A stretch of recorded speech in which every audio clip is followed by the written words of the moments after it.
Welcome to Body Innovations. My name is Susan Nash, and today we're here to begin the transformation of your health.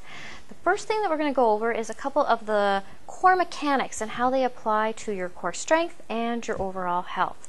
Today we're here with Martina, and she's going to do some demoing. She's also just had a baby, and not everybody viewing this film today will be in that same scenario, but you may have been to the doctor and you all might have been told, you know what, there's nothing in the core, you need to strengthen your back and your core. So today we're going to look at that for you. So the first question I usually get is, what is your core?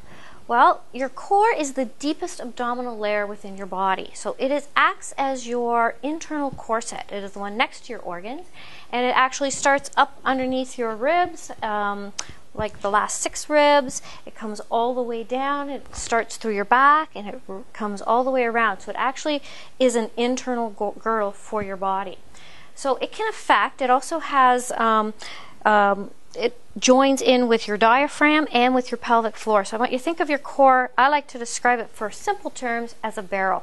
You've got a top through the diaphragm, a bottom through your pelvic floor. Pelvic floor is really important when you think of having a healthy lifestyle, which I always say, a good, natural, healthy lifestyle. You use your floor, you've got to urinate, you've got to defecate, you've got to have sex, you've got to have babies. There's lots of things that go on in a healthy lifestyle.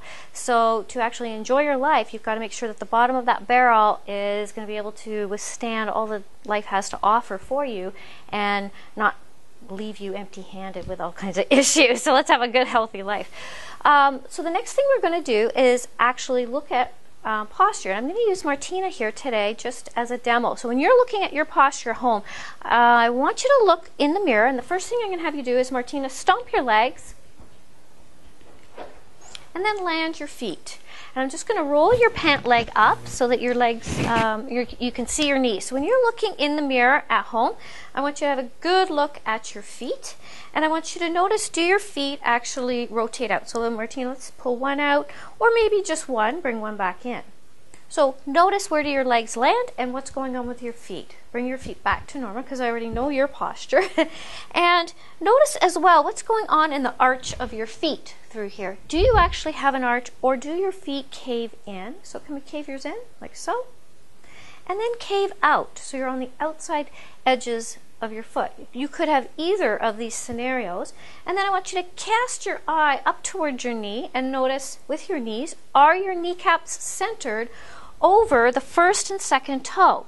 Or does perhaps one leg rotate out, and even possibly your foot could even come out with that? That's also something you might see.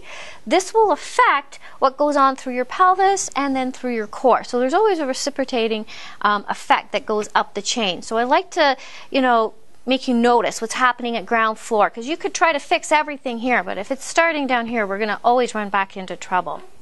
Then I want you to place your hands on your hip bones. So the actual hips, feel for the crest of your hip, and notice when you're looking in the mirror, are they level, or is one coming up higher? So you want to just get an idea, are they level? Then we're going to drop your arms back down.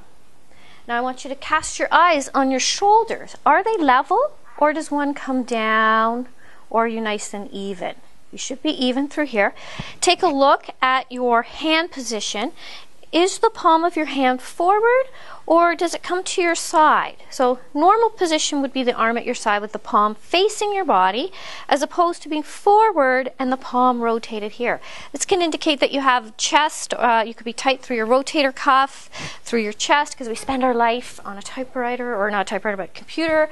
All these things can lead to tightness up through here.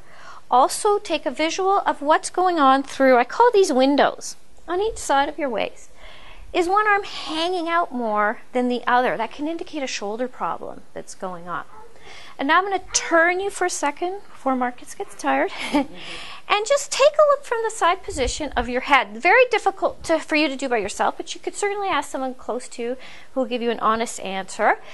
The head, or say the ear, should be in line with the middle of your arm. So if your head is forward, it's going to affect a tight chest, a dropped position through your rib cage. It will affect your breathing, which will also affect your core mechanics, because they relate all the way down into that pelvis for you, as well as giving you neck tension and head tension. And it's not going to give you a good posture or a really good, strong abdominal that we actually want.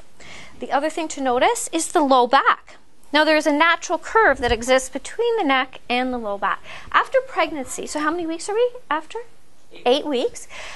You're still having that pregnancy after being drawn, your abdominals being drawn out. I call, there's two types that I will just refer to easily as Donald Duck and Pink Panther. Donald Duck is after a pregnancy, or you might even not have had a baby and still be a Donald Duck, and your pelvis tips forward into this big arched position through here, and you can still see that it's going to still exist for Martina here. And as we strengthen up her core and bring her pelvis back into position, that will start to come back into a little bit better position. So when you're a Donald Duck, I want you to think of when you're standing nice and tall, if this was a bowl of water and you're a Donald Duck, you spill all your water out in the front. If you're a Pink Panther, you don't have a lot of curve here.